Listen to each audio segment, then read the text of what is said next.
Dobar dan, gledate Vijesti u 6. U naslovima dana izdvajamo. Ambasadori Švajcarske, Belgije i Evropske unije posjetili Herceg Novi.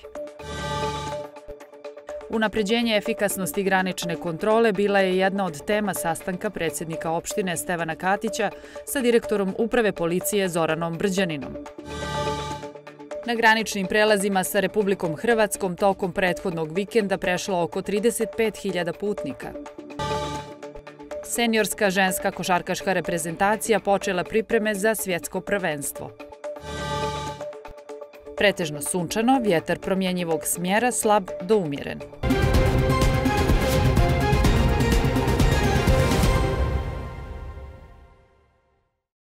Povodom organizacije Gitar Arta, ali i obilježavanja Nacionalnog dana Švajcarske, ambasadori Švajcarske i Belgije, kao i ambasadorka Evropske unije, posjetili su danas Herceg Novi i održan je sastanak sa predsjednikom opštine u kući Nobelovca Iva Andrića. Na današnjem sastanku ambasadori Švajcarske i Belgije, kao i ambasadorka Evropske unije sa predsjednikom opštine Herceg Novi Stevanom Katićem, razgovarali su o važnim temama za saradnju kao i poboljšanju integracije između Herceg Novog i ovih zemalja. We had a very good meeting because we talked about the Mi smo imali veoma dobar sastanak, razgovarali smo o saradnji sa vašim gradom i mnogim važnim temama u pogledu razvoja i unaprijeđenosti. U tom pogledu veoma je važan dio ove saradnje. Također sam ovdje zbog važnog dana za Švajcarsku, obilježavanja Dana Švajcarske, prvi put u Herceg Novom. kind of cooperation. I think that Herceg Novi has a great future ahead of its. Mislim da Herceg Novi ima sjajnu budućnost. Također mislim da je Herceg Novi najbolji domaćin za članice Evropske unije. Zato se nadamo uspješnoj saradnji i očekujemo dobru saradnju i u budućnosti, kao i dobru integraciju. Herceg Novi will remain a prime example of regional cooperation and EU integration. Ambasadorka Evropske unije Oana Kristina Popa istakla je pri isteku svog mandata da je pored brojnih projekata i izazova veoma zadovoljna ovom posjetom Herceg Novom, ali i što je imala priliku da prisustvuje otvaranju Gitar Arta.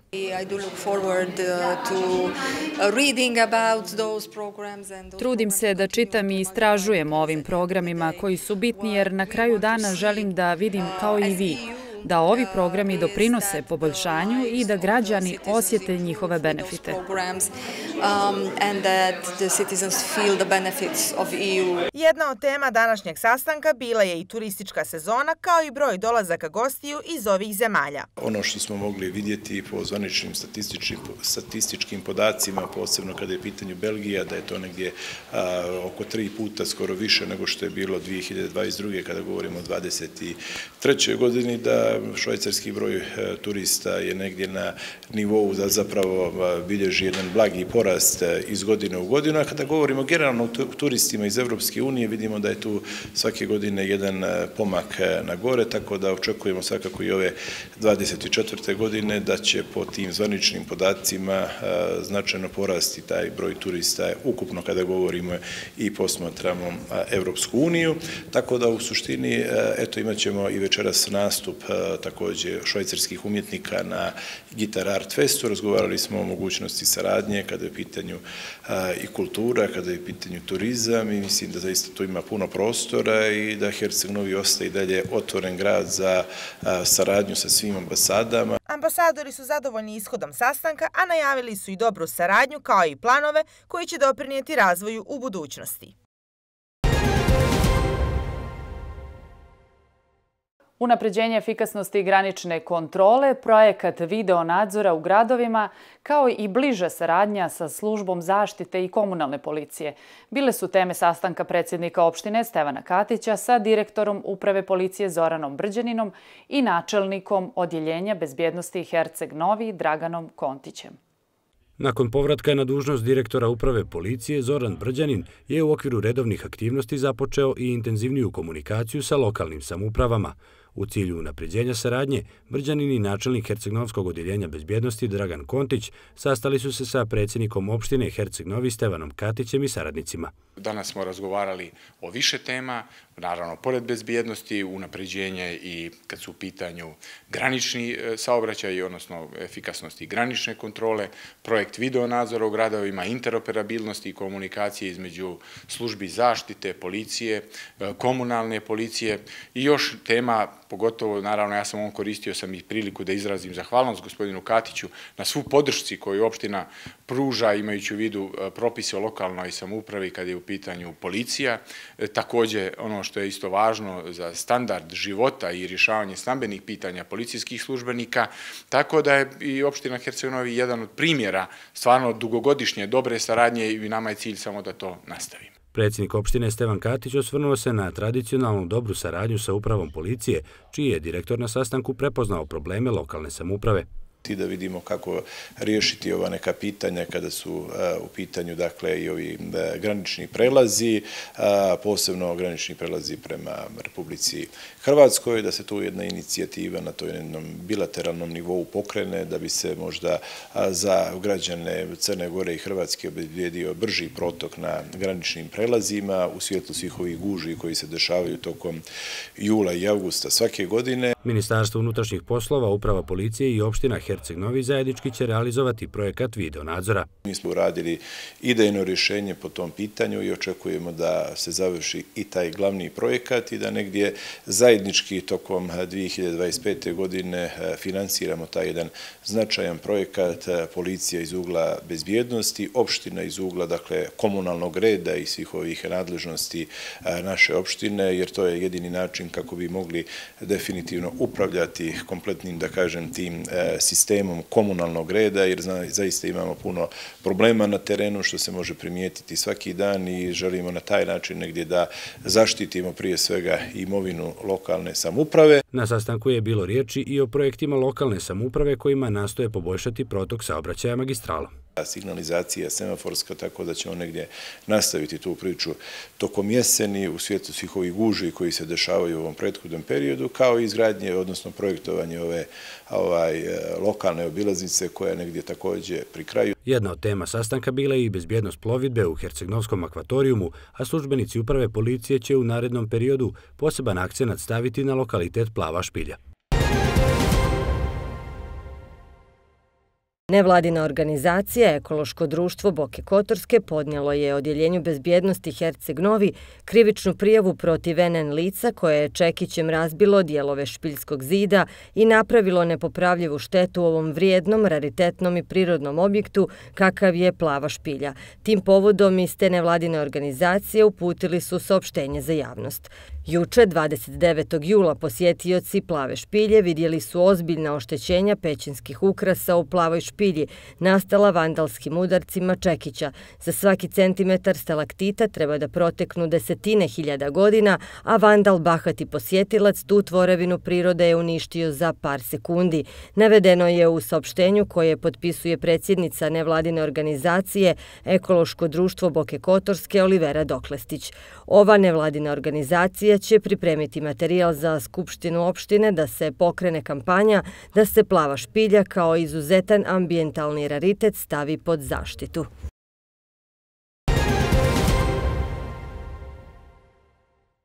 Na graničnim prelazima sa Republikom Hrvatskom je i tokom prethodnog vikenda nastavljen trend povećanja broja putnika, kada je u našu državu na graničnom prelazu u Debeli Brijeg ušlo oko 35.000 putnika. I prethodnog vikenda na graničnim prelazima sa Republikom Hrvatskom zabilježeno je povećanje broja putnika koji ulaze u Crnu Goru. Tako je u 2 dana vikenda na granični prelaz Debeli Brijeg u Crnu Goru ušlo oko 35.000 putnika, dok je na manjem graničnom prelazu Kobila u Crnu Goru ušlo oko 11.000 putnika. To je drugi vikend udarnog talasa krajem mjeseca jula, gdje državljani Evropske unije uglavnom tranzitiraju kroz Crnu Goru i nastavljaju dalje prema Republici Albaniji i Kosovo. Trend povećanja broja putnika i vozila na graničnim prelazima bilježe tokom čitavog jula. Gdje smo na graničnom prelazu Debeli Brijeg kontrolisali 436.493 putnika, što je oko 15% više u odnosu na prošlu godinu, i na graničnom prelazu Kobila 126.155 putnika, što je za 18% povećanje u odnosu na prošlu godinu. Prilikom trosatnog nestanka struje prije 2 večeri na području Igala došlo je do otežane provjere putnika i saobraćaja na graničnom prelazu Kobila. To su iznenadne okolnosti više sile koje se dešavaju i desilo se prvi put ove godine gdje je došlo do prekida napajanja električnom energijom. Tih par sati je bio otežana kontrola i granične provjere putnika na graničnom prelazu Kobila. Međutim, i u takvim uslovima nama zakonska mogućnost iz Zakona o graničnoj kontroli dozvoljavaju pojednostavljene provjere, tako da smo u tom periodu nestanka električne energije i dalje omogućavali putnicima prelaz preko graničnih prelaza. U sektoru granične policije očekuju povećan promet i u narednom periodu. Problemi sa uskim ulicama i nedostatkom parking mjesta tokom špice sezone sve su izraženiji. Mještani Đenovića trude se da se na što bolji način prilagode svim uslovima, kao i da saobraćaj u otežanim uslovima za parkiranje ne remeti odmor gostima, ali i svakodnevno cirkulisanje mještana. Špic sezone u Đenovićima ovih dana vidljiv je na plažama i ugostiteljskim objektima. Mještani se najviše žale na gužve u saobraćaju i nedostatak parking mjesta u uskim ulicama. Najprimetnija je jednosmjerna ulica koja uprkos najgorim uslovima ipak ima najbolju organizaciju. Jedan dio puta znači mora biti parking, drugih mogućnosti nemamo. I dalje imamo uska grla, pogotovo kad naiđu dobavljači, pogotovo kad popodne naiđe kamion za odvoz smeća, onda su nam tu uska grla, onda se mora nekad i pauk uključiti, micat vozila i tako, ali to je naša stara boljka i to jedino može biti riješeno nekim velikim parkingom, eventualno, ne znam, negdje na magistrali i tako, organizovanim, ali za sada od toga još uvijek nema ništa.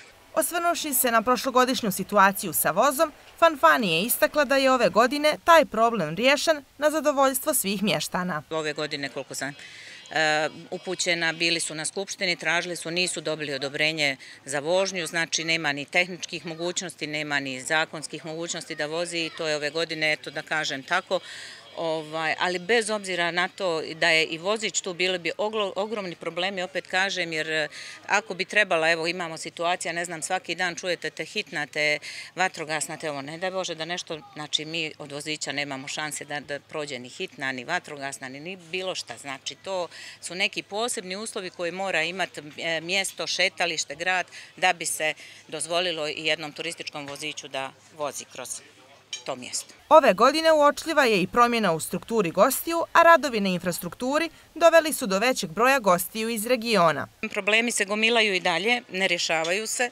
znači to je jedna od velikih mana našeg turizma i našeg uopšte ovdje vođenja u turizmu, a gosti, kao gosti, mi smo otprilike nekad imali mnogo više stranaca, mnogo više, ali situacija i sa ovim aerodromima, sa letovima, situacija sa putevima. Uz regulisanje saobraćajnih propisa i mjera, mještani Đenovića zadovoljni su sezonom i porastom gostiju, a nadaju se i većem ulaganju u ovaj kraj i nakon sezone.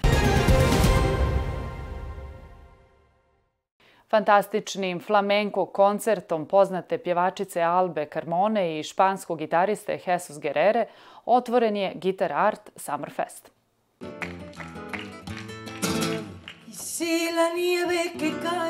Podignuta je zavjesa ovogodišnjeg 18. Guitar Art Summerfesta u Herceg Novom. Kao dobar domaćin i grad umjetnosti i kulture, Herceg Novi je prepoznao značaj i važnost ovakve manifestacije, otvorio vrata i pružio svu podršku, kazao je otvarajući festival predsjednik opštine Stevan Katić. Veliko mi je zadovoljstvo što će ovdje na Trgu od muzike od večeras do 2. avgusta nastupiti gitaristi iz Španije, Švajcarske, Grčke, Mađarske, Brazila i Crne Gore. Svako od njih donijeće i pokazati najbolji dio svog umijeća. Uz to, veoma je važno što ste omogućili majstorske radionice kako bi se mladi usavršavali i učili od najboljih, ali i što će najbolji učenici, studenti i mladi profesori gitare iz Crne Gore imati mogućnost da nastupe na finalnoj večeri u okviru gitarskih integracija 5. Ambasadorka Evropske unije u Crnoj Gori, Joana Kristina Popa, izrazila je zadovoljstvo što se ponovo nalazi u predivnom Herceg Novom, kao i što je Evropska unija već godinama ponosan partner ovog festivala. Naročito sam ponosna na podršku koju smo u teškim godinama COVID pandemije pružili ovom i drugim važnim kulturnim programima u Crnoj Gori. Zadovoljstvo je vidjeti da su kulturni forumi poput Guitar Art Summer Festa i danas rasadnici kreativnosti i čuvari bogate umjetničke tradicije. Umjetnici Alba Carmona i Jesus Guerrero, koji su oduševili novsku publiku kombinacijom flamenko i latinske muzike, oduševljeni su Crnom Gorom i upoznati sa Hercegnovskim festivalom gitare. Veoma mi je drago što smo na ovom festivalu. Zaista smo oduševljeni reakcijom novske publike koja je odlično prihvatila naš koncert. Oduševljeni smo što smo imali priliku da sviramo špansku muziku u drugoj državi, Crnoj Gori, i kako je publika s entuzijazmom to prihvatila. Svečanom otvaranju prethodila je izložba Nikole Ćurčina pod nazivom Živjeti umjetnosti i muziku gitare, koja je otvorena u galeriji Sju Rajder na Belavisti. U dijelima novskog umjetnika moguće je pročitati strukture ličnosti koje, svirajući na gitari, donose svoju priču. Dosta toga u vezi gitare, nisam baš neki gitarista ispod na kraju, ali jer sam se opredijelio za ove vizualne umjetnosti više, ali uvijek zvuk gitare je uvijek prisutan i u mom životu i prati i ovo stvaralaštvo, tako da nerazdvojni su, barem u mom slučaju, mislim da i drugi tako razmišljaju, ali u mom slučaju sigurno nerazdvojni su i gitara i umjetnost. Večeras na Trgu od muzike od 21 sat biće priređeno autorsko veče Maje Leroux Obradović, a nastupit će Johan Smith, Vojin Kocić i gudački orkestar Muzičke škole za talente u Ćupriji.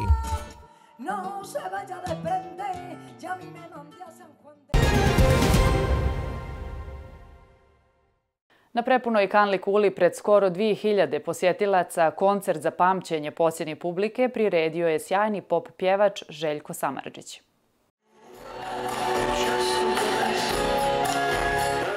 Na jednoj od najljepših otvorenih scena na Jadranu u Herceg Novom, opet poslije 21 godinu, nastupio je Željko Samardžić, koji je istakao da ga za grad od Skalina vežu posebna sjećanja i emocije. Veliko mi je zadovoljstvo što sam u Herceg Novom. Inače, ja puno volim ovaj grad, vezan sam još iz djetinjstva. Moj pokojni otac je bio oficir JNA i radio je na Prevlaci neko vrijeme, tako da sam ja drugi osnovne završio na Igalu, da sam živio na Novom Putu, da sam u vrtiću išao.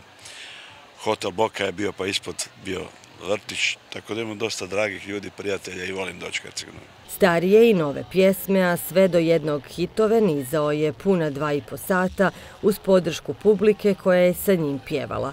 Još jednom Željko Samardžić je pokazao da stvara vanvremensku muziku koju vole i poštuju sve generacije. Ja inače volim svoj posao jako i posebno kad su ovako divni ambijenti gdje možete doći u priliku da odrecitujete nešto od ljubavne poezije, gdje možete otpjevati više svojih balada.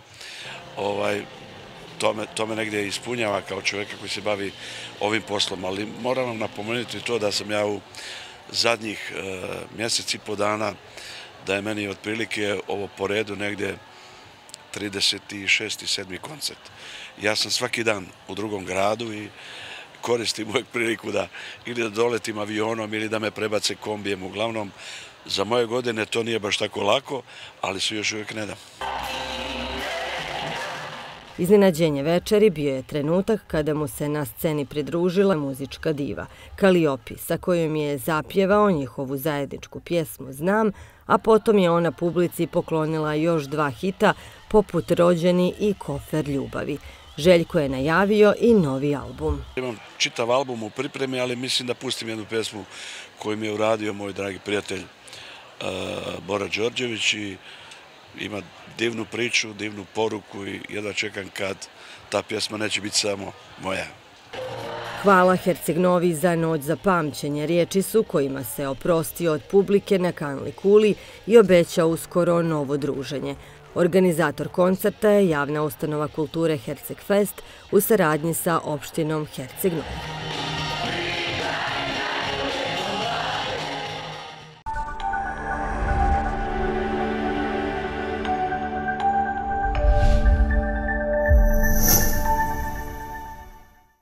Seniorska ženska košarkaška reprezentacija počela je pripreme za predkvalifikacioni turnir za svjetsko prvenstvo, koje će se održati u Meksiku.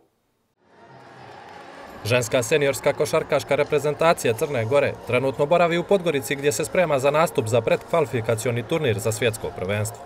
Na spisku selektorke Jelene Škerović nalazi se 12 igračica, od toga 4 iz Herceg Novog, Bojana Kovačević, Dragana Živković, Nikolina Ilić i Jovana Pašić. Prije svega htjela bih da kažem da sam jako srećna što sam se priključila reprezentaciji. Zaista mi je čast trenirati i raditi sa njima. Stvarno se lijepo osjećamo i imamo odličnu atmosferu, tako da zaista sam srećna zbog toga. Što se tiče priprema, ja sam tek došla, ali djevojke već uveliko rade i mislim da se pripreme odvijaju dobro. Barem tako meni izgleda za ovo malo koliko sam tu. Mi ćemo svakako dati sve od sebe da pripreme završimo onako kako treneri žele i očekuju od nas. Crna Gora bit će u grupi B, gdje su pored naše selekcije i domaćina Meksika još reprezentacije Novog Zelanda i Mozambika. Što se tiče naših očekivanja u predkvalifikacijama, mi zaista ne poznajemo dobro te ekipe, nikad nismo zaista imali priliku da igramo protiv njih, ali vjerujem da naš stručni štab radi na tome da prikupi informacije utakmice i da saznamo što više da bi se što bolje spremili za Meksiku. Generalno, htjela bih da kažem da ovo zaista posebna privilegija prvi put učestvovati na jednom ovakvom takmičenju. Mislim da to do sada nijedna generacija nije imala priliku i eto, mi ćemo sigurno dati sve od sebe kao i uvijek da ostavimo dobar utisak i srce na terenu, a ostale stvari uz to vjerujem da će doći. Uoči puta za Meksiko, Crna Gora će u sklopu priprema odigrati par kontrolnih mečeva protiv Mađarske 1. i 2. avgusta, a zatim protiv Slovenije 8. i 9. avgusta. Turnir u glavnom gradu Meksika na programu je od 19. do 25. avgusta.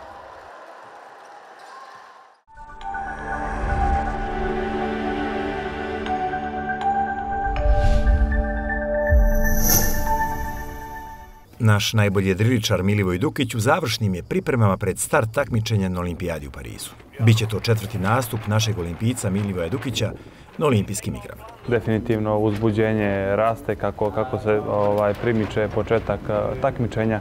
Kao što sam već više puta rekao, trenirali smo dosta dobro i ovaj period ovdje pripremni smo iskoristili zaista dobro. Osjećam se fizički i psihički ovako dosta dobro, dosta dominantno. Ja se nadam da ću to iskoristiti na pravi način. I iskustva koja sam stekao u prethodnim olimpijskim igrama, zaključno sa Tokijom, mislim da će mi puno značiti i po nekom svom sopstvenom osjećaju trudit ću se da zaista na jedan dostojanstven i pravi način predstavljam sebe, svoju porodicu i Crnu Goru. Sada smo zadovoljni kako ide, sve ide po svome planu. Nadamo se da će i tako biti u regati. Što se tiče prognoze, prognoza je nestabilna, stalno se mijenja, varira i svakog dana, ali to na nas ne bi trebalo da utiče. Mi se spremamo po svim tim uslovima, tako da se nadamo da će biti u najboljem redu. Takmičenje u jedrenju počinje trkama u klasi Ilka 7 u Marseju u četvrtak 1. avgusta.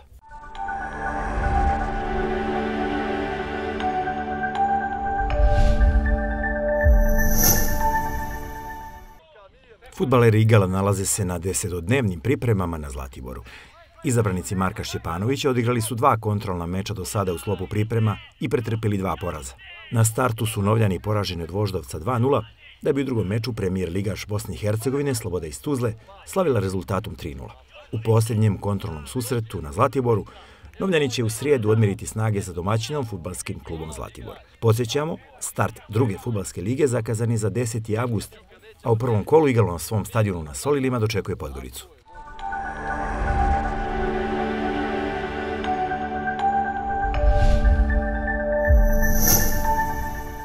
Ženska pionirska odbojkaška reprezentacija Crne Gore zauzela je 4. mjesto na Balkanskom šampionatu koji je održan u Bugarskoj. Na ovom prvenstvu ekipa Crne Gore pokazali izuzetan potencijal i borbenost, što je rezultiralo zapaženim nastupima sa najboljim ekipama na Balkanu. U sastavu pionirske reprezentacije Crne Gore odlične partije pružila Jelena Glušac, članica ženskog odbojkaškog kluba Albatros iz Herceg Novog.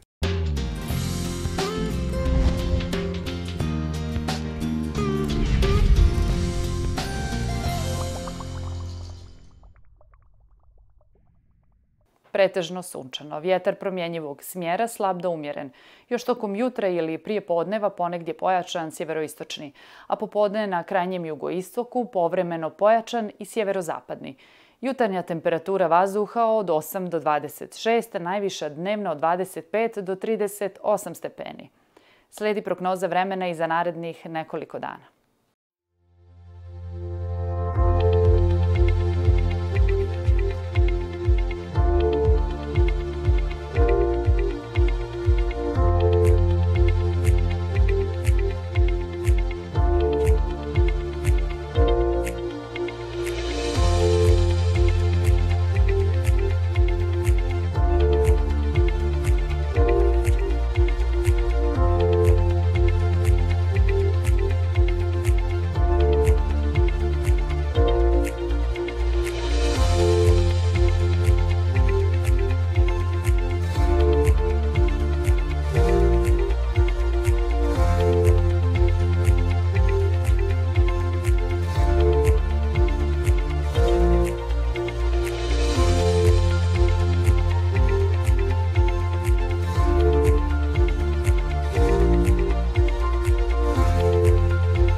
Na kraju vas još jednom podsjećamo na vijesti dana.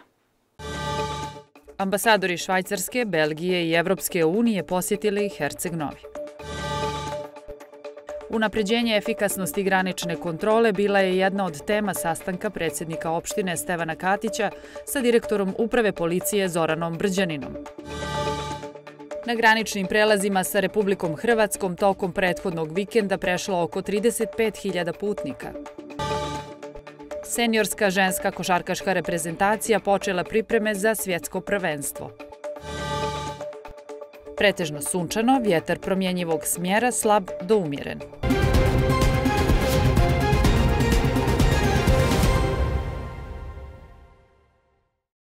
Uvaženi gledaoci, toliko u vijestima u 6. Ostanite uz naš program.